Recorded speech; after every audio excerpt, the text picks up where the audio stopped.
बाकी स्टूडेंट्स का वेट कर लें, वो आ जाएं, फिर क्लास स्टार्ट करते हैं।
Let's wait a couple more moments. कोई और अगर किसी ने आना है तो वो भी आ जाए।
जी, अस्सलाम वालेकुम एवरीबॉडी।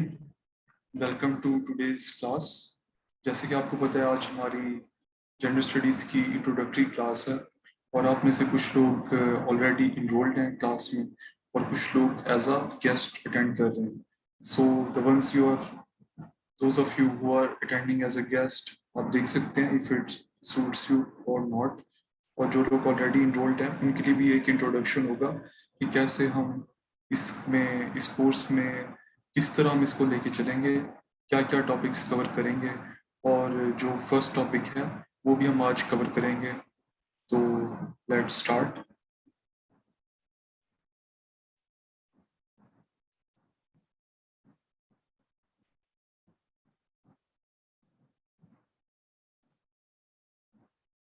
जी, जैसा कि आप जानते हैं आज की ये इंट्रोडक्टरी क्लास है और सबसे पहले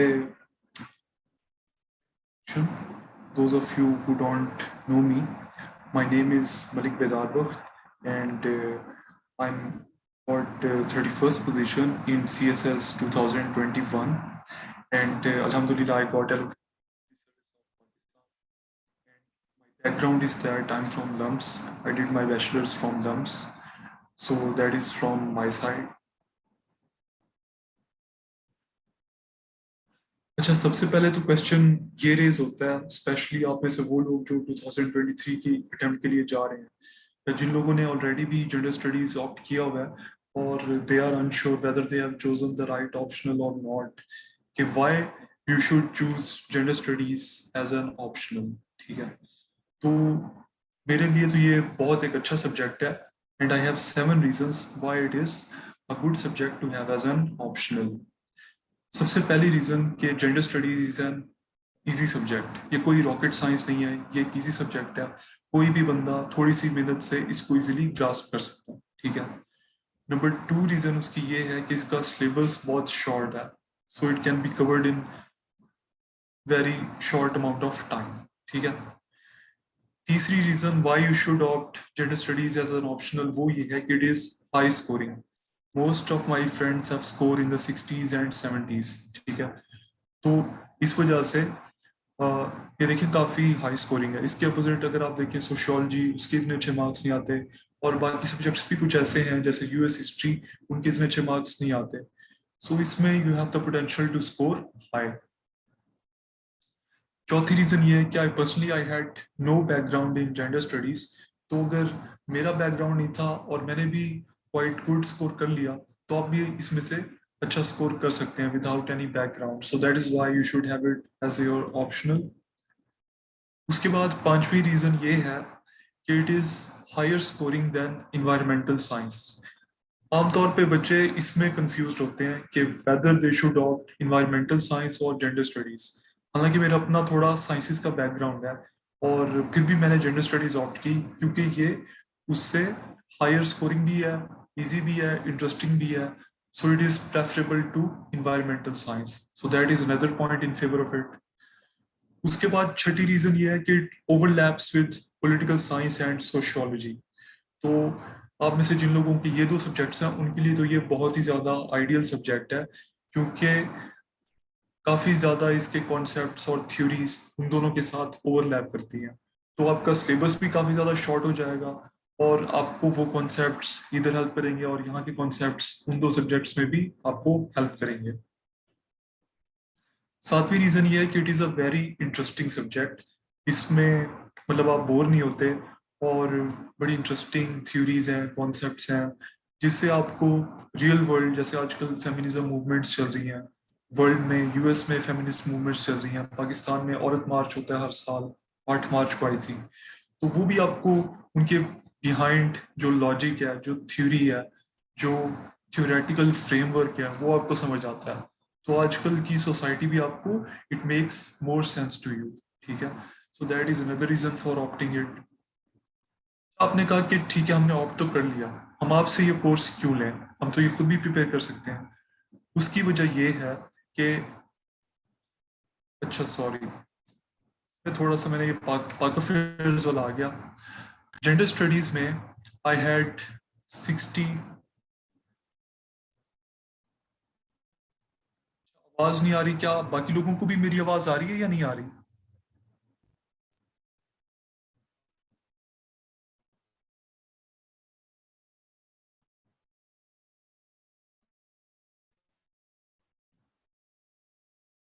एक चैट के ऊपर मैसेज आया कि सर आपकी आवाज नहीं आ रही। अच्छा, बाकी लोग कह रहे हैं कि आ रही है, तो कर लिया कि यू शुड। अच्छा, बीच में ऑडियो वीडियो दोनों चले जाते हैं, चलें इसको मैं थोड़ा ज्यादा सिक्योर कर लेता हूँ।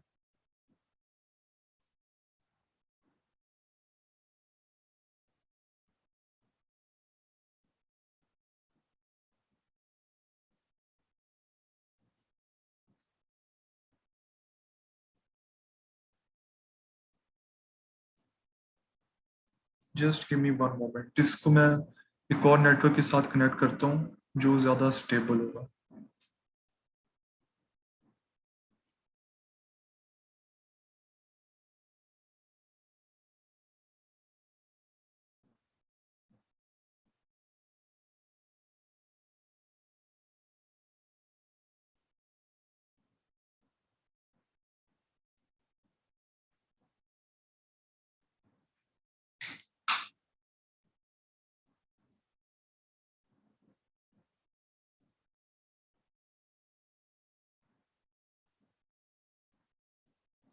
अच्छा चलें कंटिन्यू करते हैं।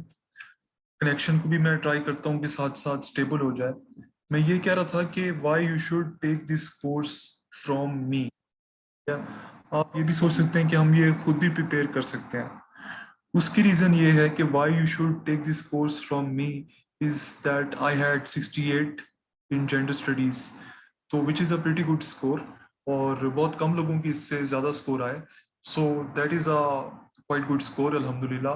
तो आप लोगों को भी मैं वही टेक्निक्स बताऊंगा कि how I scored high, so that you can follow that technique as well. दूसरी reason why you should opt this course from me is that I spent very little time on gender studies. I was able to cover it by spending very little time on it. तो मैं भी आपको उसी तरह से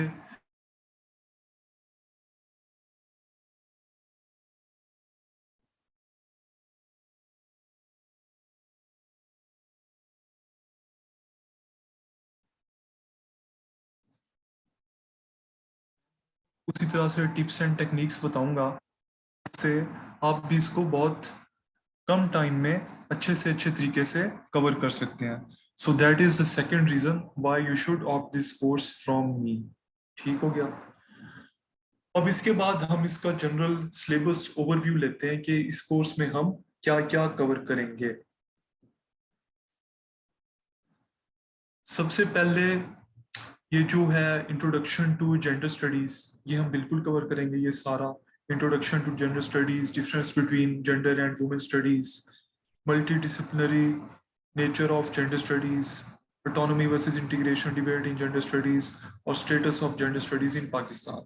ये हम सारे टॉपिक्स कवर करेंगे, लेकिन इसको हम सबसे एंड में कवर करेंगे, क्योंकि ये आपको पूरे आपके कोर्स को ओवरलैप करते हैं ये चीज। ठीक है, तो जब हम बाकी का सारा कोर्स कवर कर लेंगे, then it will make more sense to you. ठीक है, तो इस वजह से इसको हम सारे को कवर करेंगे, बट एट द एंड। उसके बाद सोशल कंस्ट्रक्शन ऑफ जेंडर, बिल्कुल ये हम सारा कवर करेंगे। हिस्टोरिसाइजिंग कंस्ट्रक्शनिज्म के हिस्टोरिकली जेंडर कैसे कंस्ट्रक्ट हुआ, problematising the category of sex, queer theory, जो क्वेयर थ्योरी है वो क्या कहती है, क्वेश्चनिंग LGBTQ। ठीक है, वो हम सारा इसमें कवर करेंगे। इस सेक्स सोशली डिटरमिन्ड टू, ठीक है, कि बायोलॉजिकल सेक्स जो है वो भी क्या सोशली डिटरमिन्ड है, ये भी हम कवर करेंगे। Masculinities and femininity, this too. Nature versus culture, a debate in gender development, जिसको ये भी कहा जाता है कि nature versus nurture debate in gender studies, तो इसको भी हम कवर करेंगे। उसके बाद आते हैं नंबर 3 के ऊपर, फेमिनिस्ट थ्योरीज एंड प्रैक्टिस।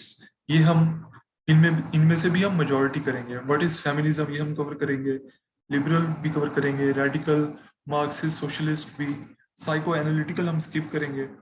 उसके बाद हम मेंस फेमिनिज्म भी स्किप करेंगे और पोस्ट मॉडर्न फेमिनिज्म करेंगे। तो इससे आपका majority of feminist theories cover हो जाएंगी। उसके बाद जो फेमिनिस्ट मूवमेंट्स हैं ये हम कवर करेंगे बिल्कुल। Feminist movements in the west, first wave, second wave, third wave, even fourth wave, अब तो फोर्थ वेव कहते हैं, वो भी कवर करेंगे। और United Nation conferences on women, CEDAW जो है वो भी कवर करेंगे।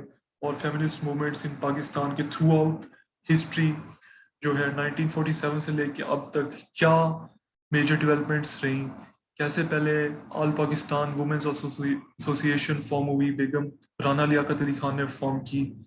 और उसके बाद कैसे 1961 में आपका मुस्लिम फैमिली लॉ ऑर्डिनेंस आया, और उसके बाद हदूद ऑर्डिनेंस के खिलाफ क्या फेमिनिस्ट मूवमेंट चली, और आजकल प्रेजेंटली क्या औरत मार्च की फॉर्म में हमें फेमिनिस्ट मूवमेंट नजर आती है। तो ये फेमिनिस्ट मूवमेंट इन पाकिस्तान भी हम सारी कवर करेंगे।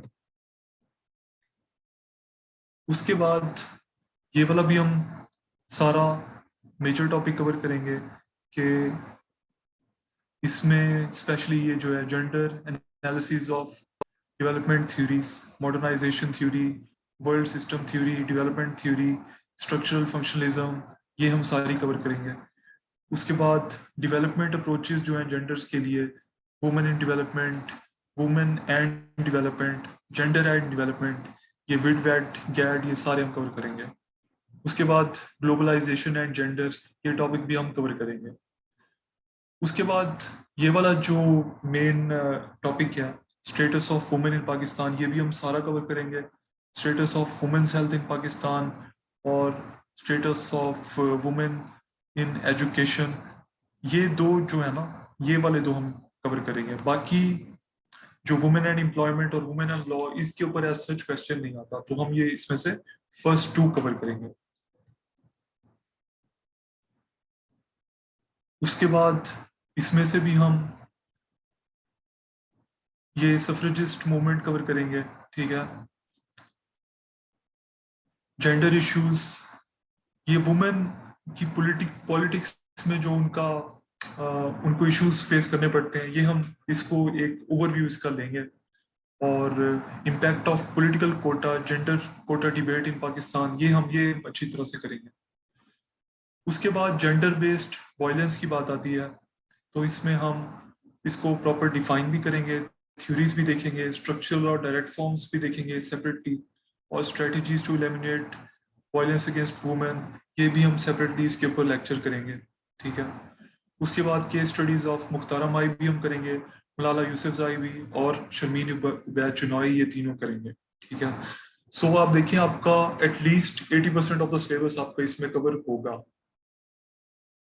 मैं आपको जनरल टेकअवेज बता देता हूँ कि इस कोर्स में आपके क्या फीचर्स होंगे, कि हम टू द पॉइंट कवर करेंगे सिलेबस को, कि आप देखिए इनमें से एक एक टॉपिक के ऊपर पीएचडी भी की जा सकती है, लेकिन हमारे पास सीएसएस में इतना टाइम नहीं होता। आपने जस्ट इतना प्रिपेयर करना है कि जो 20 मार्क्स का क्वेश्चन है वो आपसे बहुत अच्छे तरीके से सॉल्व हो जाए। और क्योंकि आपके पास टाइम ही नहीं होता उससे ज्यादा लिखने का, आपके पास कितने 30 40 45 मिनट्स मैक्सिमम होते हैं, तो ज्यादा कवर करने का इट डजंट पे ऑफ, ठीक है। तो हम टू द पॉइंट, जिस तरह मैंने खुद किया उसी तरह कवर करेंगे, और बहुत कम टाइम में अच्छे तरीके से। उसके बाद lectures will be interactive with question answer sessions, and all queries of the students will be addressed. जिन लोगों ने मुझसे फिलॉसफी लिया हुआ है, ठीक है, उसके अल्हम्दुलिल्लाह दूसरा बैच भी उसका कंप्लीट होने वाला है, तो उनको पता है कि मैं जो भी टॉपिक पढ़ाता हूँ उसके बाद I give some time for question answer session, और उसमें जब तक स्टूडेंट्स की क्वेरीज एड्रेस नहीं हो जाती, जब तक कॉन्सेप्ट उनको क्लियर नहीं हो जाता, वी डोंट मूव फॉरवर्ड, ठीक है।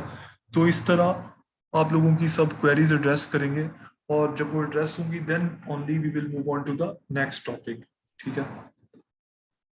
उसके बाद मैं आपको इसमें और भी चीज़ें शेयर करूंगा, कि मैं आपको जो मैंने अपने पेपर अटेम्प्ट किए थे जेंडर स्टडीज़ के, वो मैं सैम्पल पेपर आपके साथ पीडीएफ फॉर्म में शेयर करूंगा ग्रुप में, और आप वहाँ से देख सकेंगे कि कैसे मैंने पेपर प्रेजेंटेशन कैसे मैंने की हुई है। और बाकी भी जब हम कोर्स कवर करेंगे उसके दौरान भी मैं आपको बताऊंगा कि कहाँ पे आपने हेडिंग देनी है, कैसे आपने ब्लू मार्कर से देनी है, कैसे आपने रोमन लेटर्स में नंबरिंग करनी है, कैसे आपने ब्लू मार्कर के साथ सब हेडिंग्स बनानी है, फिर आपने ब्लू यूनिबॉल विजन एलीट वाले पेन के साथ आपने राइटिंग करनी है, क्योंकि उसके साथ आपकी राइटिंग और प्रेजेंटेशन सबसे अच्छी आती है, और आपकी स्पीड भी बहुत ज़्यादा बनती है। तो सीएसएस में आपको पता है कि जो भी एडवांटेज आपको मिले आपको फौरन वो ग्रैब करना चाहिए। तो यूनिबॉल विजन एलीट वो पेन, वो आपके पास एक एडवांटेज है जो आपको यूज करना चाहिए। उसके बाद कहाँ पे ब्लैक पेन यूज करना है within your paragraphs to highlight quotes, stats, examples, वो भी मैं आपको बताऊंगा। तो कैसे heading, sub headings, flow charts use करके यू कैन स्कोर हाई, वो टेक्निक्स भी इसमें हम डिस्कस करेंगे। उसके बाद टाइम मैनेजमेंट स्किल्स भी इसमें डिस्कस करेंगे, कि आपने अपना पूरे पेपर के दौरान टाइम कैसे मैनेज करना है, कि फॉर एग्जांपल फर्स्ट क्वेश्चन आपने वो करना है जो आपको सबसे अच्छा आता हो, सेकंड जो सेकंड बेस्ट आता हो, थर्ड जो सिंपल वाला हो, जो सबसे सिंपल हो वो आपने लास्ट के लिए रखना है, और बाकी जो क्वेश्चन बच जाए वो आपने थर्ड क्वेश्चन अटेम्प्ट करना है, ठीक है। और पहले को 45, दूसरे को भी 45, तीसरे को 40 और चौथे को 35 मिनट्स। ये मैं आपके साथ प्रॉपर वो की जो मैंने बनाई हुई थी कि पहले 10 से 15 मिनट एमसीक्यूज और बाकी सब्जेक्टिव को कैसे डिवाइड करना है वो भी मैं आपके साथ शेयर करूंगा। और उसके बाद एक इंडिविजुअल क्वेश्चन भी, उसकी भी क्या टाइम मैनेजमेंट होती है वो भी मैं आपके साथ शेयर करूंगा। ये शुरू में जैसे ही क्वेश्चन आया आप उसको, उसके ऊपर आप ब्रेनस्टॉर्मिंग करें, आंसर शीट के बैक पे जाके रफ में ब्रेनस्टॉर्मिंग करें और फिर उसके आप हेडिंग्स बनाएं, इंट्रोडक्शन, कंक्लूजन और मेन फीचर्स की एक हेडिंग बनाएं और उसके अंदर आप पॉइंट्स लिखते जाएं। तो आपकी रफ आउटलाइन एंड में बन जाएगी, उसके ऊपर 5 से 7 मिनट आपको लगने चाहिए, ठीक है, ताकि आपका एक पहले स्ट्रक्चर तैयार हो जाए आंसर का, फिर आप उसको लिखते वक्त आपको सोचना ना पड़े। तो एक इंडिविजुअल आंसर का भी कैसे टाइम मैनेजमेंट करना है वो भी मैं आपको बताऊंगा इसमें। क्योंकि अक्सर लोग आप देखें पेपर करते हुए उनका पेपर टाइम पे खत्म नहीं होता और वो लिख रहे होते हैं और एग्जामिनर उनसे छीन लेता है। और अल्हम्दुलिल्लाह मेरे 12 के 12 पेपर्स में किसी पेपर में भी ऐसा नहीं हुआ, बल्कि हर पेपर ऑलमोस्ट 5 मिनट पहले खत्म हो जाता था। तो अगर आप ये भी कर लें तो आपके पास करने के चांसेस बहुत ज्यादा बढ़ जाते हैं, ठीक है। तो इसमें ये भी हम डिस्कस करेंगे। उसके बाद जिन लोगों ने मुझसे फिलोसफी ऑलरेडी लिया हुआ है उनको पता है कि मेरा जो स्टाइल है पढ़ाने का, कि जो टॉपिक हमने पढ़ना होता है रात को, सुबह मैं उसके नोट्स आपके साथ, कंसाइज नोट्स पीडीएफ फॉर्म में आपके साथ शेयर कर देता हूँ। और I encourage you to read those notes before coming to class, ताकि आपको जो लेक्चर हम डिस्कस करें वो भी अच्छी तरह से समझ आए, और जो चीज़ें आपको नोट्स में समझ नहीं आई वो आप क्वेश्चन आंसर सेशन के दौरान आप क्लैरिफाई कर लें, ताकि आपको वो टॉपिक बिल्कुल क्लियर हो जाए और पक्का हो जाए, ठीक है। तो वो भी मैं आपको प्रोवाइड करूंगा। उसके अलावा और भी जो जेंडर के ऊपर रेलिवेंट वीडियोस हैं, जो बुक्स हैं और रीडिंग मटेरियल है, वो भी मैं आपके साथ शेयर करूंगा इसमें। उसके बाद इसमें आपकी असाइनमेंट्स भी होंगी और इवेल्युएशन भी होगी। और जब at the end of 2 weeks जब आपका कोर्स खत्म हो जाएगा, उसमें हम फिर एक आपका फुल फ्लेज्ड मॉक लेंगे, mock exam with MCQs as well as past papers के ऊपर बेस करके एक मॉक एग्जाम, जिसको फिर मैं इवेल्युएट करके आपको वॉइस नोट के जरिए उसके ऊपर मार्क्स और फिर उसके फीडबैक भी दूंगा, और आपकी जो क्वेरीज होंगी वो इंशाल्लाह एड्रेस करेंगे, ठीक है। So that is what we are going to cover in this course. अब इसके बाद हम एक क्वेश्चन आंसर सेशन करते हैं कि जिसमें आपको कोई क्वेश्चन है तो आप पूछ लें, और उसके बाद हम फर्स्ट टॉपिक कवर करेंगे इस कोर्स का। So if you have any questions kindly do ask.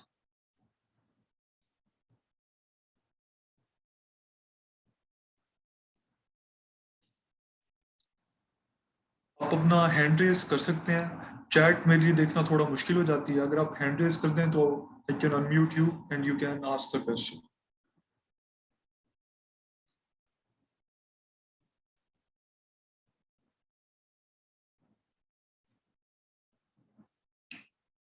अच्छा, लोग पूछ रहे हैं कि क्या चार्जेस होंगे, काइंडली आप हैंड रेज ही कर लें, बेटर है। बट चलें ये मैं आपको बता देता हूँ, 1500 है इस कोर्स के चार्जेस, ₹1500।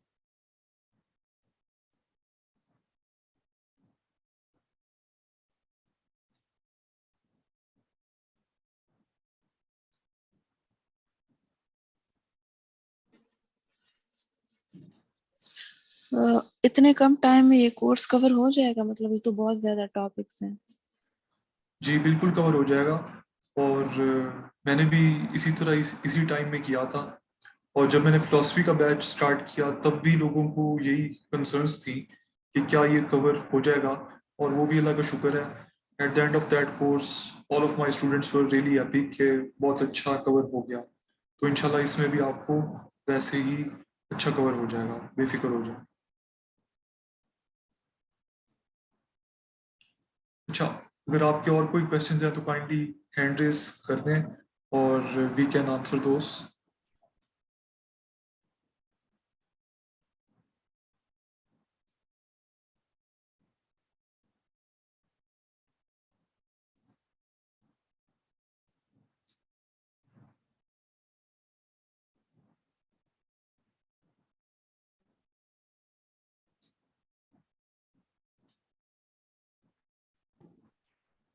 सर अस्सलाम वालेकुम।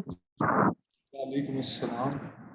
सर मैं फोर्थ सेमेस्टर में पढ़ रहा हूँ और पॉलिटिकल साइंस का स्टूडेंट हूँ। क्या ये मेरे लिए विजिबल है कि मैं इसको अटेंड करूं? आप पॉलिटिकल साइंस के स्टूडेंट हैं और आप फोर्थ जी, ईयर में, 4th सेमेस्टर में हूँ जी, बिल्कुल। फोर्थ सेमेस्टर में हैं, तो आप अटेंड कर लें तो आपका ऑलरेडी ये कोर्स कवर हो जाएगा। अगर आपने डिसाइड किया हुआ है कि फ्यूचर में आप जेंडर स्टडीज ऑप्ट करेंगे, जो कि आई वुड सजेस्ट कि आप इसको ऑप्ट करें, स्पेशली पॉलिटिकल साइंस के साथ आपको हेल्प करेगा, तो आपका कोर्स ऑलरेडी कवर हो जाएगा। सो आई वुड रिकमेंड दैट। अच्छा अच्छा। अभी इसी सेमेस्टर में हमारा जेंडर स्टडी भी है। अच्छा अच्छा, ठीक। हाँ, तो आप कर लें opt, I would suggest that. ठीक है sir, thank you. No problem. Thank you.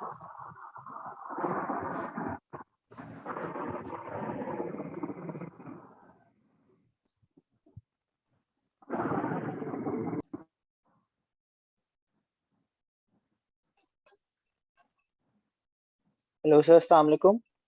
वालेकुम अस्सलाम।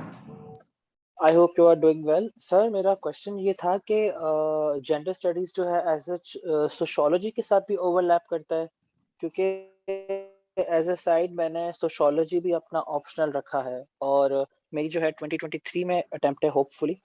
तो इज इट गुड कि अगर हम जेंडर स्टडीज के साथ सोशोलॉजी रखते हैं तो ये आई थिंक ओवरलैप करते हैं एक दूसरे के साथ, बिल्कुल बिल्कुल क्योंकि women gender studies itself social issues को केटर करता है ना, तो वो एक बिल्कुल कॉम्प्लीमेंट होगा कि अगर हम जेंडर स्टडीज के अंदर जो है।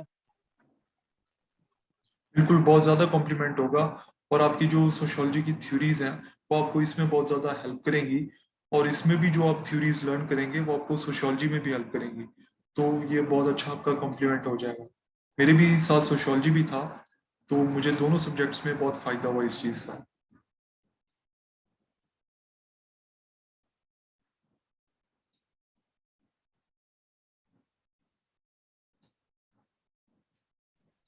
अस्सलाम वालेकुम सर। वालेकुम सलाम। सर, मेरा क्वेश्चन ये था कि क्लासेस किस टाइम होगी और रजिस्ट्रेशन किस तरह से करवानी है। जी, पहला क्वेश्चन आपका क्लासेस रोज इसी टाइम ही होंगी, 10 से लेके 11 बजे तक रात को। और स्टार्ट है कमिंग मंडे से फर्स्ट क्लास है। और रजिस्ट्रेशन के लिए या आप इंस्टाग्राम पे मुझे डीएम कर दें या व्हाट्सएप पे मुझे आप मैसेज कर दें, so I can share you the registration procedure, I can share it with you. Sir, आप व्हाट्सएप नंबर शेयर कर दें। चलिए मैं शेयर कर देता हूँ। Thank you sir. No problem.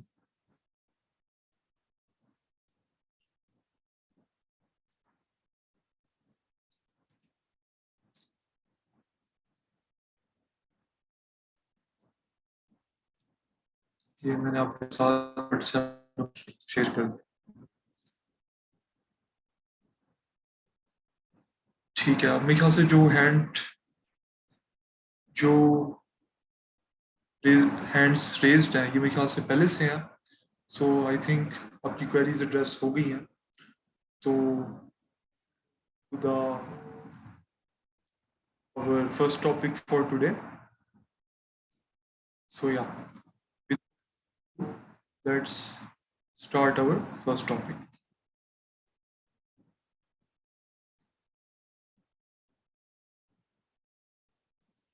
जी, हमारा फर्स्ट टॉपिक है फेमिनिज्म। और जो लोग उस ग्रुप में ऑलरेडी इनरोल्ड हैं, उन लोगों के साथ मैंने, आपको पता है, earlier day I shared the notes of this topic as well, ताकि आप लोग उसको पहले से पढ़ के आएँ और ताकि आपको ये लेक्चर भी अच्छे तरीके से समझ आए, और आपको जो चीज़ समझ नहीं आती you can ask those questions. Okay, तो लेट्स स्टार्ट। आज हम फेमिनिज्म पढ़ेंगे कि बेसिकली फेमिनिज्म क्या होता है, और उसके बाद हम टू जो most important types of feminism है, liberal feminism and radical feminism, हम वो पढ़ेंगे। ठीक है, सो ये हमारे सिलेबस में कहाँ लाई करता है, ये हम यहाँ से स्टार्ट कर रहे हैं। Feminist theories and practice, what is feminism, liberal feminism और रेडिकल फेमिनिज्म, हम ये कवर करेंगे। इसके बाद फिर हम ये कवर करेंगे सोशल कंस्ट्रक्शन ऑफ जेंडर, और फिर हम इस तरह लॉजिकली इस कोर्स को मैंने इस तरह से डिजाइन किया हुआ है कि पहले आपको सबसे बेसिक और फंडामेंटल बात समझ आ जाए, ठीक है, फिर बाकी बातें वहीं से फॉलो थ्रू करती हैं, वो उसका लॉजिकल कंक्लूजन है, तो बाकी बातें आपको ज्यादा आसानी से समझ आ जाएंगी अगर हम बेसिक बातें कवर करें। इस तरह मैंने डिजाइन किया हुआ है ताकि आपको आसानी रहे। सो फेमिनिज्म, इसके ऊपर पास्ट में कौन से क्वेश्चंस आए हुए हैं? सबसे पहला क्वेश्चन इसके ऊपर ये आया हुआ है कि व्हाट इज फेमिनिज्म, फेमिनिज्म क्या है, in what way radical feminism is different from socialist feminism. तो जो टाइप्स हैं फेमिनिज्म की उनको डिफरेंशिएट करने का भी कहा हुआ है, और फेमिनिज्म के बारे में भी पूछा हुआ है कि व्हाट इज फेमिनिज्म, ठीक है। So let's see. सबसे पहले इंट्रोडक्शन के what is feminism. It is a range of political movements, ideologies, and social movements that share a common goal. कुछ ये एक रेंज है पॉलिटिकल मूवमेंट्स की, आइडियोलॉजीज की और सोशल मूवमेंट्स की, और उन सब का एक कॉमन गोल है। वो कॉमन गोल क्या है? ये है feminism. Feminism comprises of all of these political movements, ideologies and social movements that share a common goal, ठीक है, ये है फेमिनिज्म, इसका एक कॉमन गोल है। और वो कॉमन गोल क्या है? To define, establish and achieve political, economic, personal and social rights for women that are equal to those of men, ठीक है, ये इसका गोल है कि पहले डिफाइन करे, ठीक है, कि वुमेन के ये राइट्स क्या हैं, वुमेन के पॉलिटिकल राइट्स क्या हैं, वुमेन के सोशल, वुमेन के इकोनॉमिक, पर्सनल राइट्स क्या हैं, पहले उनको डिफाइन करे, फिर उनको एस्टैब्लिश करे, ठीक है, कि yes these are the definite goals which we want to achieve for women, ठीक है, और फिर उनको अचीव करें, ठीक है, जो उनके political, economic, personal and social rights हैं। और वो कैसे पता चलेगा कि वो अचीव हो गया? जब वो मेन के इक्वल हो जाएंगे, ठीक है। फॉर एग्जांपल इक्वल पे अगर वुमेन को मिलती है एट वर्क प्लेस, ठीक है, और उनको फॉर एग्जांपल अगर हमारे पार्लियामेंट में number of men and women they are equal, ठीक है, तो हमें ये पता चल जाएगा कि यस पॉलिटिकल जो है वो राइट्स वुमेन को सही माने में मिल गए हैं, क्योंकि पार्लियामेंट में बराबर है मेन एंड वुमेन। तो इस तरह से this is the goal of feminism, और ये कंप्राइज करती है political movements, ideologies and social movements, ठीक है। जैसे सोशल मूवमेंट्स आपने देखा कि मी टू एक मूवमेंट है, सोशल मूवमेंट, तो वो भी फेमिनिज्म का पार्ट है।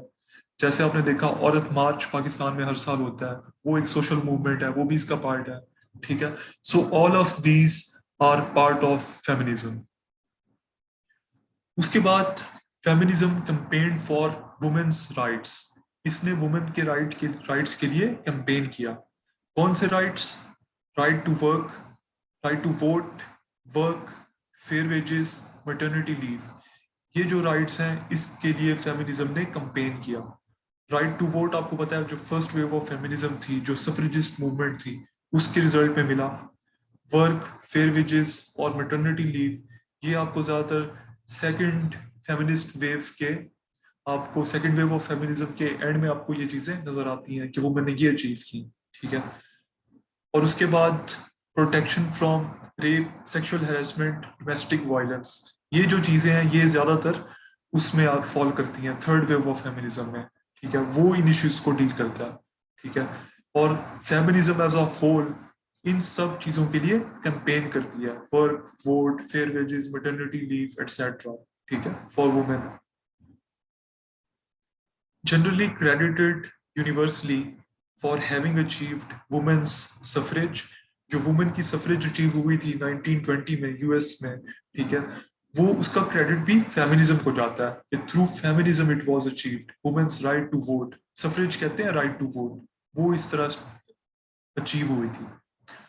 उसके बाद रिप्रोडक्टिव राइट्स वुमेन के जो अचीव हुए, वो भी क्रेडिट उसका फेमिनिज्म को जाता है। और उसके बाद राइट टू ओन प्रॉपर्टी, पहले तो आपको पता है इवन इंग्लैंड, यूएस जैसे कंट्रीज में भी वुमेन को राइट नहीं होता था टू इनहेरिट प्रॉपर्टी, ठीक है, तो फेमिनिज्म के through they were given the right to own property, to have reproductive rights etcetera, ठीक है। रिप्रोडक्टिव राइट्स कहते हैं कि फॉर एग्जांपल जिसको यूएस में प्लांट पेरेंटहुड का भी आपने नाम सुना होगा, प्लांट पेरेंटहुड, कि do women have the right to do abortion और नॉट, ठीक है।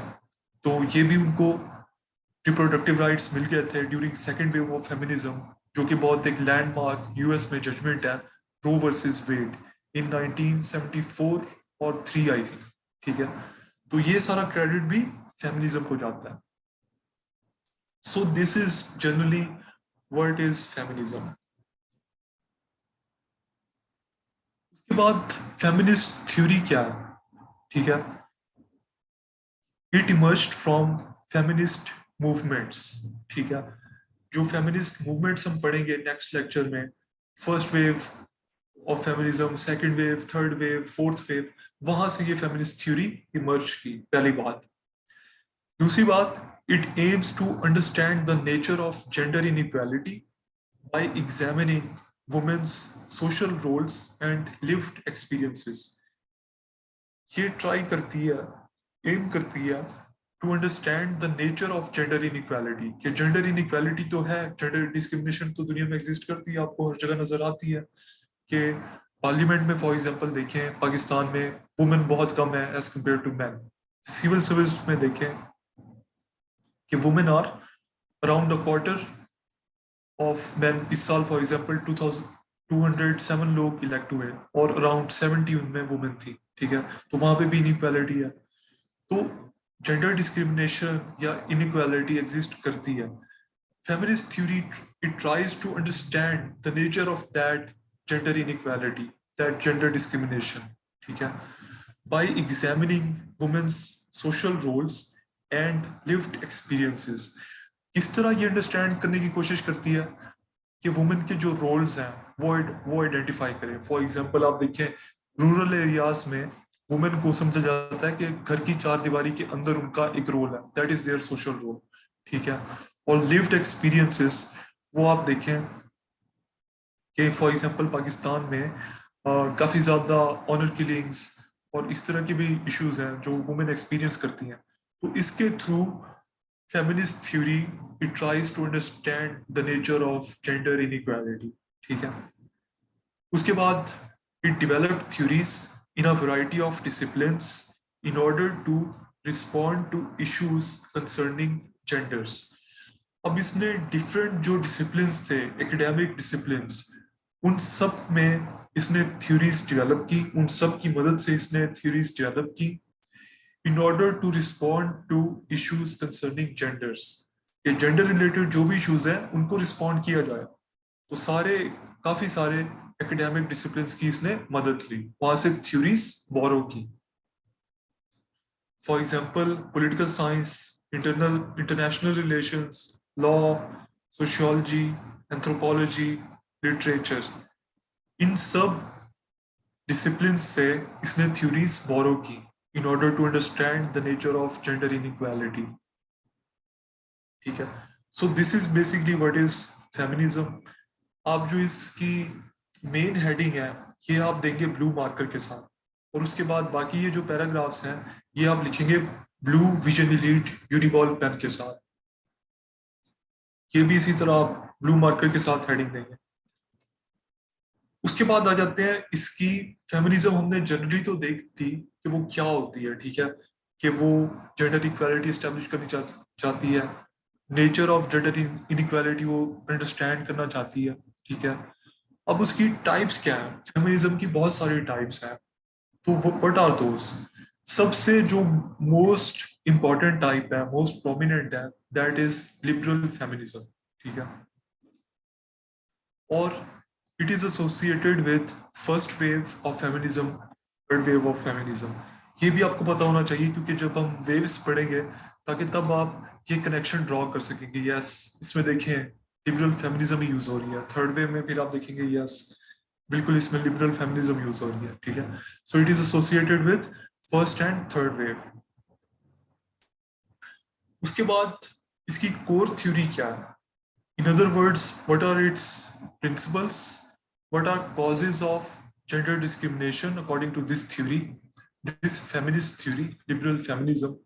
और what is the nature of patriarchy.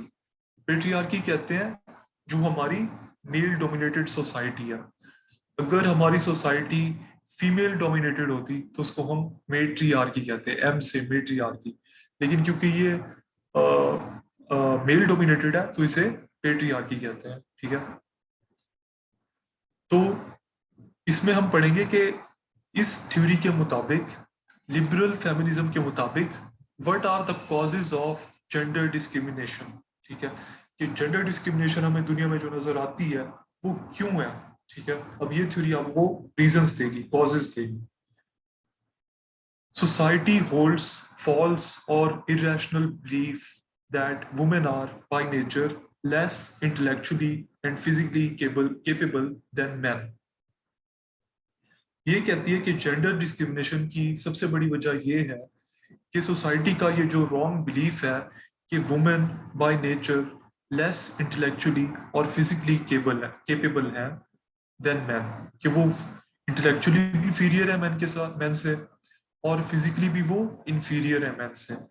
ये हमारी सोसाइटी का, जनरली पाकिस्तानी सोसाइटी का नहीं, पूरी दुनिया में वर्ल्ड सोसाइटी का ये एक बिलीफ है, ठीक है, ये एक ओपिनियन है। तो इस ओपिनियन की वजह से जेंडर डिस्क्रिमिनेशन कॉज होती है, ठीक है। ये एक मिस्टेकन ओपिनियन है जिसकी वजह से जेंडर डिस्क्रिमिनेशन कॉज होती है। This belief tends to discriminate against women on all forms. ये फॉर एग्जांपल आपको एजुकेशन में नजर आएगा कि यार नहीं, वुमेन, उनका तो इंटेलेक्चुअल कैपेबिलिटी नहीं है तो क्यों उनको एजुकेशन के ऊपर क्यों हम पैसा जाय करें, ठीक है। तो ये भी पेरेंट्स सोच सकते हैं। तो हर फॉरम पे ये जो बिलीफ है ये डिस्क्रिमिनेट करता है। फॉर एग्जांपल प्राइम मिनिस्टर बनना, तो लोग ये, उनका ये मिस्टेकन बिलीफ है कि नहीं, women are less intellectually capable, सो वो इतना अच्छा गवर्न नहीं कर सकती कंट्री को, so they should not be prime minister, they should not be MNAs, they should not be civil servants, ठीक है। तो इस बिलीफ की वजह से जेंडर डिस्क्रिमिनेशन कॉज होती है। उसके बाद female subordination is rooted in a set of customary and legal constraints that block women's entrance in the public realm। कि जो कस्टमरी, जैसे कि हमने देखा ये कस्टम है कि बस एक कस्टम है कि वुमेन को, बेटियों को नहीं पढ़ाना, बेटों को पढ़ाना है, कस्टमरी कंस्ट्रेंट है, ठीक है। फिर लीगल कंस्ट्रेंट्स है कि जैसे पहले फॉर एग्जांपल था कि वुमेन के पास राइट टू वोट भी नहीं था, ठीक है। So these kind of customary and legal constraints, they block women's entrance in the public realm and they cause gender discrimination। तो इस liberal feminism के मुताबिक these are the causes of gender discrimination। उसके बाद ये जो liberal feminism है ये कौन से issues के साथ deal करती है, which issues it focuses on। पहला इशू जो ये फोकस करती है, it is on right to vote, जो हमें फर्स्ट वेव ऑफ फेमिनिज्म में हम देखेंगे, ठीक है। ये इसके ऊपर फोकस करती है। रिप्रोडक्टिव राइट्स के ऊपर फोकस करती है। Education of women, equal pay, affordable health care होनी चाहिए, bodily autonomy and personal freedom of women, protection against rape, harassment and domestic violence. तो ये वाले जो इश्यूज हैं, liberal feminism is concerned with these. के बाद अप्रोच टुवर्ड्स जेंडर इक्वालिटीज की क्या है, ये क्या कहती है कि कैसे हम जेंडर इक्वालिटी अचीव कर सकते हैं, ठीक है। Concept of negative liberty, removal of formal barriers. ये कहती है कि अगर हम फॉर्मल बैरियर्स रिमूव कर दें तो इस तरह हम जो फॉर्मल लीगल बैरियर्स हैं वो हम अगर रिमूव कर दें तो उस तरह जेंडर डिस्क्रिमिनेशन हम एंड कर सकते हैं और जेंडर इक्वालिटी अचीव कर सकते हैं, ठीक है। तो वो फॉर्मल लीगल बैरियर्स कैसे खत्म होंगे? Through political and legal reform, ठीक है। कि आप फॉर एग्जांपल पहले वुमेन का राइट टू वोट नहीं था, आप लेजिस्लेट करें कि yes women have the right to vote. पहले ये नहीं था कि women can become prime minister, तो आप लेजिस्लेट करें कि yes women too can become prime ministers. Through आप लेजिस्लेशन, आप उनका कोटा इंट्रोड्यूस करें कि ताकि वुमेन को थोड़ा leg up in the system मिले, in civil service, in parliament etcetera, ठीक है। तो पॉलिटिकल एंड लीगल रिफॉर्म के जरिए आप अचीव कर सकते हैं gender equality according to liberal feminism. और लिबरल फेमिनिज्म की हिस्ट्री क्या है? It emerged in suffragist movement in first wave of feminism. जो फर्स्ट वेव ऑफ फेमिनिज्म थी अराउंड 1858 से लेके 1920 तक, उस फर्स्ट वेव ऑफ फेमिनिज्म जिसको सफरेजिस्ट मूवमेंट भी कहते हैं, वहां से ये इमर्ज की liberal feminism. Resurfaced in the 1960s and then in the 1990s, third wave of feminism. 1960s में second wave of feminism start हुई, उसमें भी इसकी थोड़ी झलक नजर आई. लेकिन स्पेशली 1990s में जब third wave of feminism start हुई, तब ये ज्यादा प्रोमिनेंट तौर पे हमें नजर आई. उसके बाद लिबरल फेमिनिज्म की प्रोमिनेंट ऑर्गेनाइजेशंस क्या है? उसकी प्रोमिनेंट ऑर्गेनाइजेशंस ये हैं: National Organization for Women, National Women's Political Caucus, Women Equity Action League. और पाकिस्तान में कौन सी लिबरल फेमिनिज्म की ऑर्गेनाइजेशन है, famous organisation? Women Action Forum, WAF. ठीक है, so these are the famous organisations. उसके बाद प्रोमिनेंट लिबरल फेमिनिस्ट कौन है? ये है this is a list of prominent liberal feminist. इसमें सबसे टॉप के ऊपर है मैरी वॉलस्टोनक्राफ्ट, जिसको ग्रैंड मदर ऑफ फेमिनिज्म भी कहा जाता है.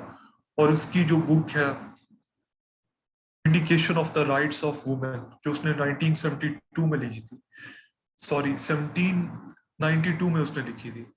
तो इट इज अ वेरी मतलब influential book in the history of feminism. और वैसे भी वो पढ़ने में बहुत इंटरेस्टिंग है. तो आप लोगों में से जिसके पास भी टाइम है, I would really recommend that, कि वैसे भी वो बहुत इंटेलेक्चुअली स्टिमुलेटिंग है और इट्स रियली गुड.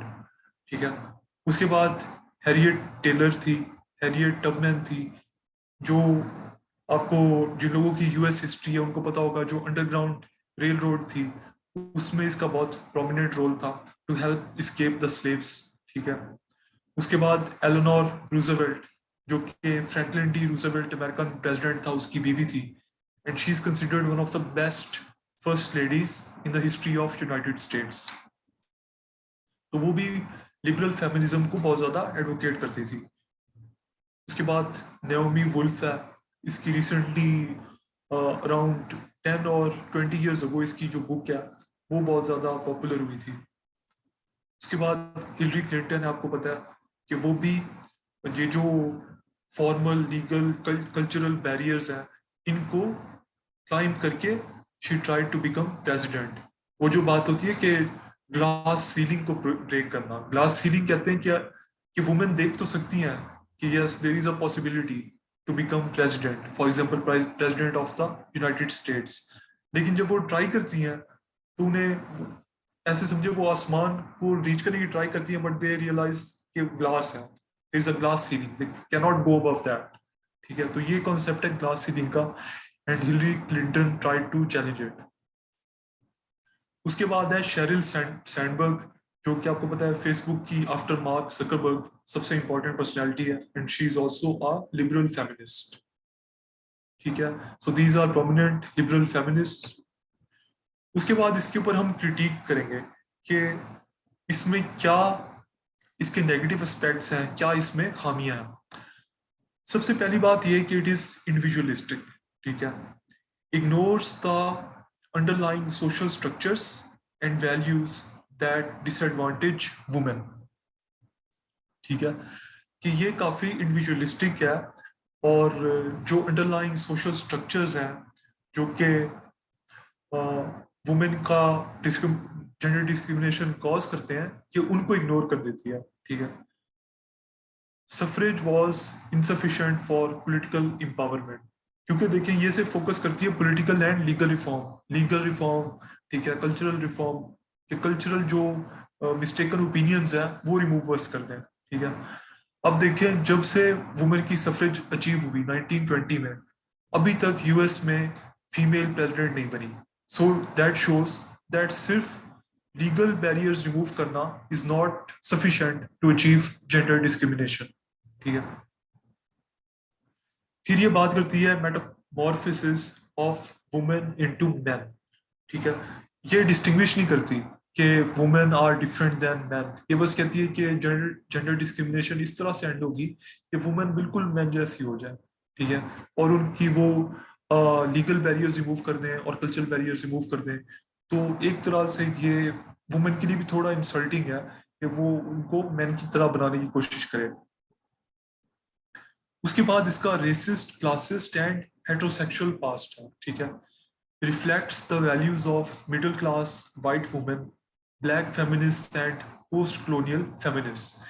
कि अगर आप इसका पास देखें तो उसमें जो ब्लैक वुमेन थी उनको इतना प्लेस नहीं दी गई, या तो उनको बिल्कुल इग्नोर कर दिया गया, या उनको बिल्कुल ही जब मार्चेस होते थे उनको फ्रंट पे नहीं आने दिया जाता था। तो इसका एक रेसिस्ट पास्ट है। फिर इसका क्लासिस्ट पास्ट है कि जो अपर क्लास वाइट वुमेन है उन्होंने इसको डोमिनेट किया, लिबरल फेमिनिज्म को, सो that is also against it, ठीक है। इसके ऊपर फिर एक रेडिकल फेमिनिज्म की भी ये क्रिटिक है कि liberalism offers women a piece of pie as currently and poisonously baked. Catherine A MacKinnon, a radical feminist, कि वो ये कहती है कि ऑलरेडी जो हमारे सोशल स्ट्रक्चर्स हैं वो itself they are not good for women, और उन्हीं सोशल स्ट्रक्चर्स में लिबरल फेमिनिज्म वुमेन को एडजस्ट करने की ट्राई करती है, जबकि वो एंटायर सोशल स्ट्रक्चर्स ही वुमेन के अगेंस्ट बने हुए हैं, ठीक है। तो इस वजह से वो कहती है कि liberalism offers women a piece of pie as currently and poisonously baked, कि वो जो स्ट्रक्चर्स हैं वो ऑलरेडी वो सारे ही पॉइजनस हैं, ठीक है, तो उनमें अगर वुमेन को शेयर मिले तो कोई फायदा नहीं, ठीक है। तो ये भी इसके ऊपर एक क्रिटिसिज्म है। ये हमारी बात हो गई लिबरल फेमिनिज्म की। अब हम बात करेंगे second type of feminism which is radical feminism, and it is associated with second wave, जो कि स्टार्ट हुई सेकंड वेव 1960s में and it ended in around late 1980s, ठीक है। तो सबसे पहले इंट्रोडक्शन के ये होती क्या है radical feminism, what is it. उसी तरह आप ब्लू मार्कर के साथ इसका इंट्रोडक्शन देंगे, उसके बाद आप ये सारा ब्लू पेन के साथ लिखेंगे। It calls for radical reordering of society, कि ये कहती है कि पूरी की पूरी सोसाइटी को आप रीऑर्डर करें, ठीक है, in which male supremacy is eliminated in all socio economic and political context, ठीक है, कि तमाम सोशो इकोनॉमिक और पॉलिटिकल कॉन्टेक्स्ट में मेल सुप्रीमेसी को एलिमिनेट करते हैं। अब इसको आप कॉन्ट्रास्ट करें जो हमने पहले देखी लिबरल फेमिनिज्म, वो बस कहती थी आप कि legal barriers, formal legal barriers आप रिमूव करें। ये कहती है पूरी सोसाइटी को रेडिकली रीस्ट्रक्चर करें, ठीक है। So that is their difference. Abolish patriarchy including traditional gender roles all together. ये कहती है जो जेंडर रोल्स भी हैं कि women are expected to behave in a certain way, वो पूरे के पूरे आप रोल्स भी अबॉलिश करते हैं, ठीक है। और जो सेक्सुअल ऑब्जेक्टिफिकेशन ऑफ वुमेन है जो हमें सोसाइटी में नजर आती है, ये इसके भी बहुत अगेंस्ट है। कहती है that too should be abolished. Some extreme factions of radical feminists have been accused of misandry. Misandry कहते हैं मैन हेटिंग को, when you hate men, ठीक है। तो कुछ रेडिकल फेमिनिस्ट इतना एक्सट्रीम पे चले जाते हैं कि उनको ये भी एक्यूजेशन फिर उनके ऊपर होती है कि दे हेट मैन, ठीक है। So that is an overview of radical feminism. फिर जैसे हमने पिछले में देखा, इस तरह हम सारी फेमिनिज्म्स की देखेंगे कि कोर थ्योरी उनकी क्या है। उसी तरह आप नंबर 2 हेडिंग बनाएंगे ब्लू मार्कर के साथ और लिखेंगे कोर थ्योरी एटसेट्रा। इसकी कोर थ्योरी, प्रिंसिपल्स या causes of gender discrimination, nature of patriarchy के रेडिकल फेमिनिज्म के मुताबिक जेंडर डिस्क्रिमिनेशन क्यों एग्जिस्ट करती है हमारी सोसाइटी में, मतलब हमारी सोसाइटी से मतलब पूरी दुनिया की सोसाइटी में, ठीक है। तो ये एक्सप्लेन करेगी कि what are the causes of gender discrimination. उसके बाद आप ये जो हेडिंग्स बनाएंगे, ये जैसे सब हेडिंग है, आप इसी तरह ए लिखेंगे और सिर्फ जेंडर रिलेशंस, ये आपकी सब हेडिंग होगी। ये भी आप ब्लू मार्कर के साथ बनाएंगे। फिर ये बाकी जो बातें हैं ये आप ब्लू पेन के साथ Uniball Vision related. Gender relations as oppose to legal systems as in liberal feminism. ये कहती है जो जेंडर रिलेशंस है, मैन और वुमेन के जो रिलेशंस है, they are the cause of gender discrimination, not legal systems, जैसे लिबरल फेमिनिज्म कहती थी। और क्लास कॉन्फ्लिक्ट जो हम कल देखेंगे, मंडे को देखेंगे, एज इन सोशलिस्ट मार्क्सिस्ट फेमिनिज्म्स। ठीक है, ये कहती है ना ही क्लास कॉन्फ्लिक्ट वजह है जेंडर डिस्क्रिमिनेशन की, और ना ही जो लीगल बैरियर्स हैं वो वजह है जेंडर डिस्क्रिमिनेशन की, बल्कि जेंडर डिस्क्रिमिनेशन की वजह है मैन और वुमेन के रिलेशंस, कि मैन जानबूझ के वुमेन को स्ट्रेस करते हैं। That is why there is gender discrimination, according to radical feminism. Gender relations and not these things are the root cause of gender discrimination. ठीक है? Women have been systematically marginalized by men. कि women ने systematically एक systematic तरीके से women को marginalize किया गया है men की तरफ से। Men have benefited at the cost of women. For example, देखिए सिविल सर्विसेज में 2007 लोग एलोकेट हुए। अब फीमेल्स का अगर ज्यादा शेयर होता तो ऑब्वियसली मैन कम एलोकेट होते, so they are benefiting at the expense of women. Some assert oppression against women as the oldest and most fundamental form of oppression and a model for all others, including racial classist oppression. कुछ लोग तो ये कहते हैं कि जो women के खिलाफ ऑपरेशन है, ये सबसे पुरानी फॉर्म ऑफ ऑपरेशन है। ठीक है, और ये बाकी भी जो ऑपरेशंस है, like race operation, class operation, के अमीर जो गरीब को ऑपरेस करते हैं, जो वाइट्स पहले ब्लैक्स को ऑपरेस करते थे ड्यूरिंग स्लेवरी टाइम पीरियड, तो वो कहते हैं वो सारे भी इस ऑपरेशन से इंस्पायर्ड है। सो ये सबसे फंडामेंटल ऑपरेशन है कि men systematically oppress women, and that is the cause of gender discrimination. उसके बाद हिस्ट्री इसकी क्या है, रेडिकल फेमिनिज्म की, what is it's history? Started with the second wave, 1960s में ये स्टार्ट हुई। Patriarchy viewed as trans historical phenomena prior to and deeper than other sources of oppression, a model for others, जैसे कि हमने देखा।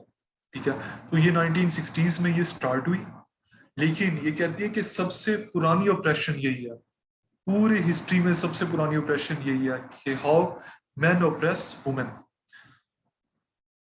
और बाद में हमें ये नजर आई, cultural feminism and syncretic politics placed issue of class economic on par with patriarchy.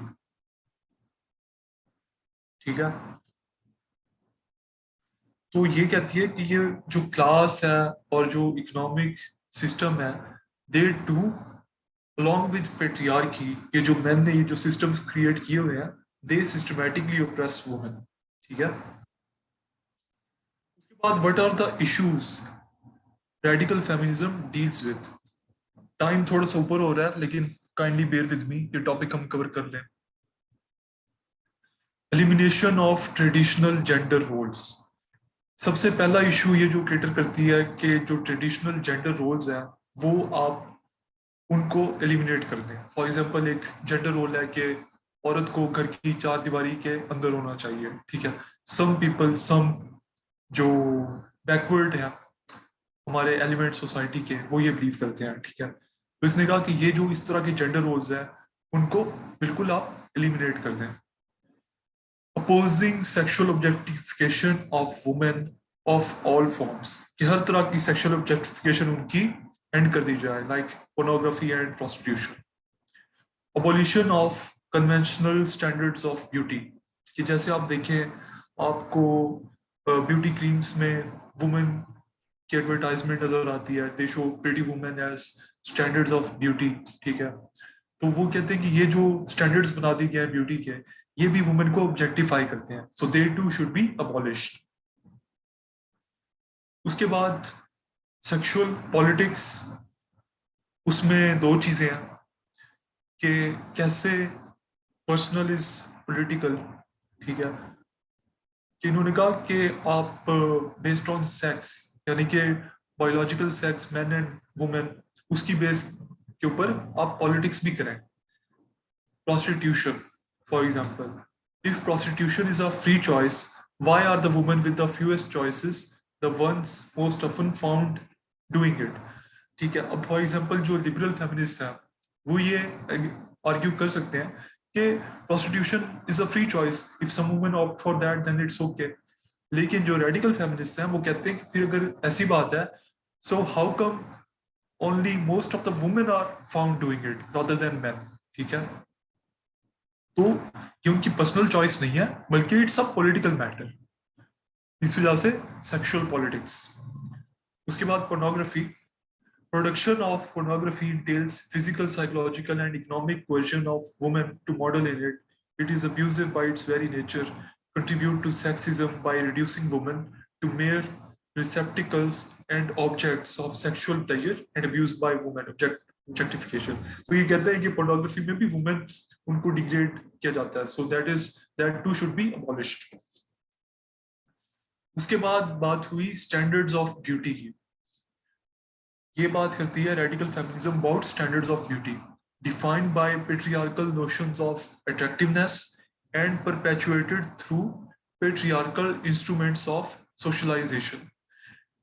Radical feminism कहती है कि जो हमारी सोसाइटी में स्टैंडर्ड्स ऑफ ब्यूटी हैं, ठीक है, फीमेल ब्यूटी, वो बेस्ड है जो पेट्रियार्कल, जो मैन ने डिटरमिन किए हुए हैं कि that is how women should look like, they are based on that. ठीक है, और ये man systematically they socialize the society into adopting those standards of beauty.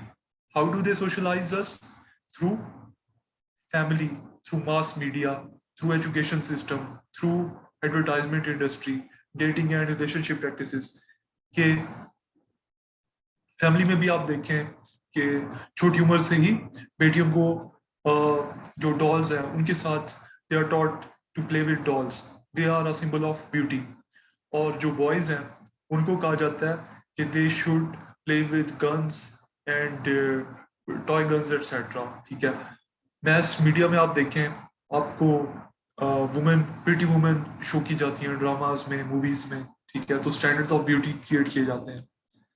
Education system में भी जनरली ये होता है कि एजुकेशन में भी जो गुड लुकिंग वुमेन है दे आर प्रेफर्ड. ठीक है, उनको प्रेफरेंशियल ट्रीटमेंट सबकॉन्शियसली दी जाती है because of standards of beauty. उसके बाद एडवर्टाइजमेंट इंडस्ट्री में आप देखें कि फॉर एग्जांपल कोका कोला का एड है, उसके ऊपर भी beautiful women are shown as in advertisements on billboards आपको नजर आते हैं. ठीक है, तो ये सब चीजें स्टैंडर्ड्स ऑफ ब्यूटी ये क्रिएट करती है and radical feminism is against it. उसके बाद sexual politics, the personal is political, और ये टर्म पॉपुलराइज की कैरल हैनिश ने. ठीक है, problems that seem to be individual and petty about sex and relationships and access to abortions and domestic labor were in fact systemic and political. हुई जैसे हमने पहले बात की कि ये वुमेन की कुछ लिबरल फेमिनिस्ट कहते हैं कि they are free choice of women, जबकि जो रेडिकल फेमिनिस्ट हैं वो कहते हैं कि द पर्सनल इज पॉलिटिकल, कि फिर अगर ये फ्री चॉइस है तो वुमेन ही सिर्फ क्यों, why are most of the women who are suffering from this? ठीक है, fundamental to the fight for women's equality. ठीक है, ये कहते हैं ये जो personal is political, ये जो बात है it is fundamental for the fight of ending gender discrimination. तो ये जो एक बुक थी वो इसी टॉपिक के ऊपर बेस्ड थी, sexual politics 1970 by Kate Millett. तो आप इसका भी रेफरेंस लाजमी दीजिएगा और इसको आप ब्लैक पेन के साथ इस तरह हाईलाइट भी कीजिएगा ताकि एग्जामिनर को पता चले कि आपने एक बहुत इंपॉर्टेंट रेफरेंस एक बुक का आपने दिया इसमें. ठीक है, उसके बाद प्रोमिनेंट रेडिकल फेमिनिस्ट कौन है? They are Simone de Beauvoir, the second sex उसकी जो बुक है उसने 1950s में लिखी थी. ठीक है, और उसका बहुत फेमस कोट है, यू पीपल माइट नो, कि one is not born but becomes a woman. ठीक है, कि वो पैदा इस तरह नहीं होती ख्वातीन, बट थ्रू सोशलाइजेशन उनको इस तरह से वो किया जाता है, कंडीशन किया जाता है that they should behave in a certain manner. उसके बाद केट मिलेट की बुक सेक्सुअल पॉलिटिक्स जो हमने यहाँ पे भी डिस्कस की। उसके बाद कैथरीन ए मैकिनॉन की book towards a feminist theory of the state. तो ये 3 बुक्स हैं और उनके जो ऑथर्स हैं they are prominent radical feminist. तो आप ये भी एग्जाम में अपने लिख सकते हैं। उसके बाद हम इसकी क्रिटिकल एनालिसिस करते हैं कि what is wrong with radical feminism. Emphasizing sex-based discrimination at the expense of race and class-based discrimination, racist and classist past। ठीक है, अब ये सिर्फ discrimination on the basis of biological sex ये डिटरमिन करती है। ठीक है, कि मर्द और औरत के फर्क के ऊपर जो डिस्क्रिमिनेशन है ये सिर्फ उसके ऊपर फोकस करती है, rather than also focusing on discrimination based on class, अमीर गरीब का, बेस्ड ऑन रेस, जैसे वाइट्स दे ओप्रेस ब्लैक्स। ठीक है, तो ये बाकी जो है उसको इग्नोर कर देती है, बाकी जो डिस्क्रिमिनेशन है। That is why it is accused of having a racist and classist past। Second criticism ये है कि dominated by white middle class women, कि जो वाइट मिडिल क्लास वुमेन है वो इसको डोमिनेट करती हैं। How most black and poorer women could not accept the abstraction of feminist issues from race and class issues। ठीक है, तो क्योंकि मिडिल क्लास वाइट वुमेन इसको डोमिनेट करती हैं, तो जो ब्लैक और पुअर वुमेन है उनके लिए तो बाकी भी इनइक्वालिटीज उतनी ही इंपॉर्टेंट है, कि जो क्लास इनइक्वालिटीज हैं और जो रेस इनइक्वालिटीज हैं, तो ये वो उनकी भी जो इनइक्वालिटीज हैं उनको ये केटर नहीं करती। सिर्फ वाइट मिडिल क्लास वुमेन की जो उनकी प्रायोरिटीज है और जो उनको चैलेंजेस फेस्ड हैं ये सिर्फ उनको कैटर करती है। थर्ड क्रिटिसिज्म ये है कि criticise unable to work with man to effect change through political channels, क्योंकि आपको पता है कि it was also accused of misandry या मैन हेटिंग। ठीक है, तो इस वजह से it is also seen as reluctant to work with man. ठीक है, और ये बिकॉज इसका तो सेंट्रल प्रेमिस ही यही है कि मैन सिस्टमैटिकली ओप्रेस वुमेन, और इसी वजह से ही जेंडर डिस्क्रिमिनेशन है। So that is why it is reluctant to work with women, और इसकी वजह से इसको फिर ये रीइंफोर्स करती है जेंडर एसेंशियलिज्म, कि भाई man and women are different. ये बात को बहुत ज्यादा रीइंफोर्स करती है, which does not help the cause of ending gender discrimination. ठीक है, तो ये इसके ऊपर क्रिटिसिजम्स थी। उसके बाद आप इसकी एक और नंबर 8 हेडिंग बना के कंक्लूजन की हेडिंग बनाएंगे ब्लू मार्कर के साथ, और उसमें आप इसका एक समरी लिख देंगे कि जो भी हमने पढ़ा कि radical feminism it calls for radical restructuring of the society, और इसके आप एक ब्रीफ समरी 2-3 लाइनें बना दें तो आपका वो आंसर कंप्लीट हो जाएगा। ठीक है, तो अब इसके ऊपर अगर आपके कोई क्वेश्चंस हैं तो kindly do ask.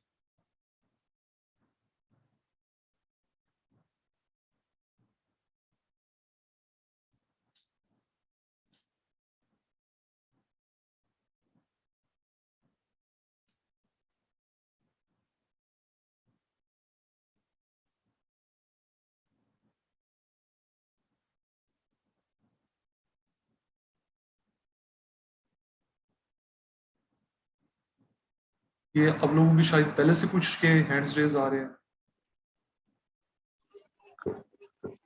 Hello, sir. Am I audible? Yes, you are audible. Sir my question is कि जिस तरह आपने प्रोस्टिट्यूशन को आपने एक पॉइंट रेज किया, तो सर हम इसको तो as a reference industrial revolution के साथ भी कोट कर सकते हैं ना, कि जब हमारे पास इंडस्ट्रियल रेवोल्यूशन आया था तो हमारे पास जो है poverty was on the rise, तो वहां पर प्रोस्टिट्यूशन को लीगलाइज कर दिया गया था। तो हम इसको इस तरह से ले सकते हैं कि फेमिनिज्म आते आते इस चीज को अपोज कर दिया गया कि this is not a right option for women. ये एक दो डाइवर्सिटीज आ जाती है ना आंसर के अंदर, कि एक तरफ हम उसका हिस्टोरिकल बैकग्राउंड बताएं इंडस्ट्रियल रेवोल्यूशन के साथ, और एक तरफ हम अभी जो फेमिनिज्म के अंदर इस चीज को किस तरह से हाईलाइट किया गया है उसको डिस्कस किया जाए अपने आंसर के अंदर। बिल्कुल, ये आपको बहुत अच्छा पॉइंट है, और ये आप जब देंगे आपका आंसर और भी ज्यादा वो ज़्यादा आपकी आर्गुमेंट स्ट्रेंथन होगी। So I would highly recommend ये आप लाजमी लिखें, ठीक है, कि कैसे industrial revolution it led to prostitution, ठीक है।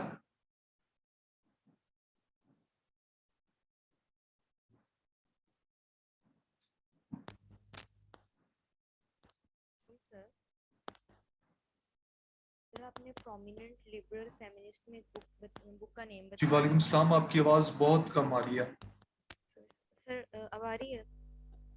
बहुत कम आ रही है। कि प्रोमिनेंट लिबरल फेमिनिस्ट में आपने एक बुक का नेम बताया था, प्लीज आपको रिपीट कर देंगे? जी वो बुक थी उसकी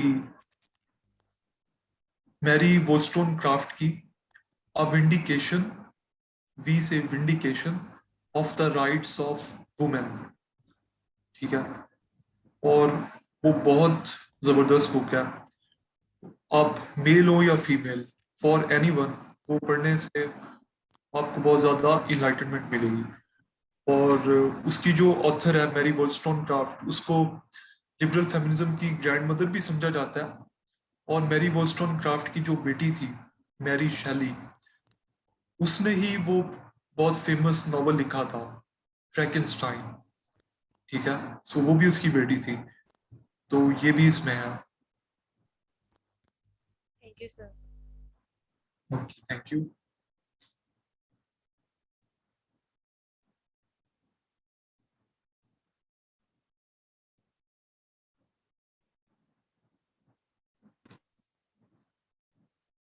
अस्सलाम वालेकुम सर, मेरा एक क्वेश्चन है।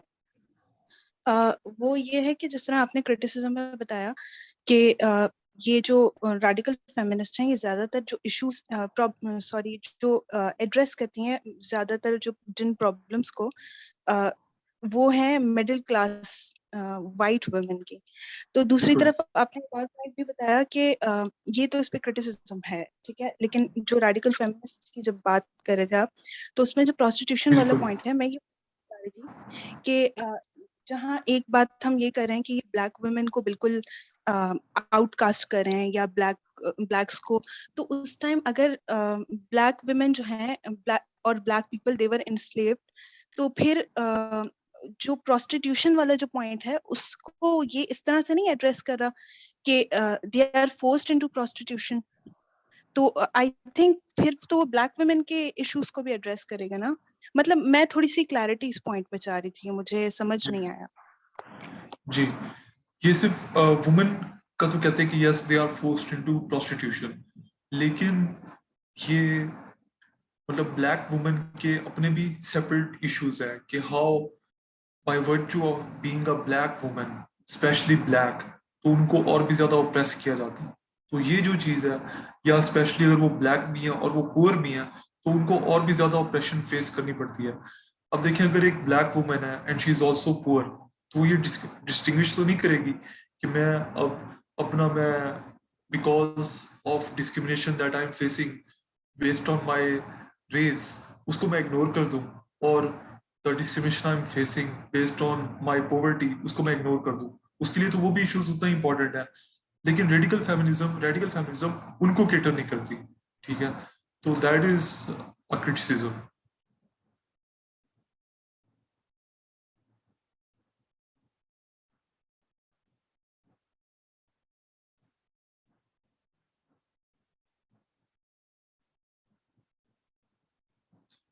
जी, एक चैट में क्वेश्चन आया कि sir while attempting the question relating to difference between liberal and radical feminism, can we make a 2-column table and discuss them side by side? Definitely, and I would highly recommend that, कि उसके साथ आपके points और भी clear हो जाएंगे examiner को, ठीक है। तो वो आपका टेबल फॉर्म में आप लाजमी, if you can make it then definitely do make it,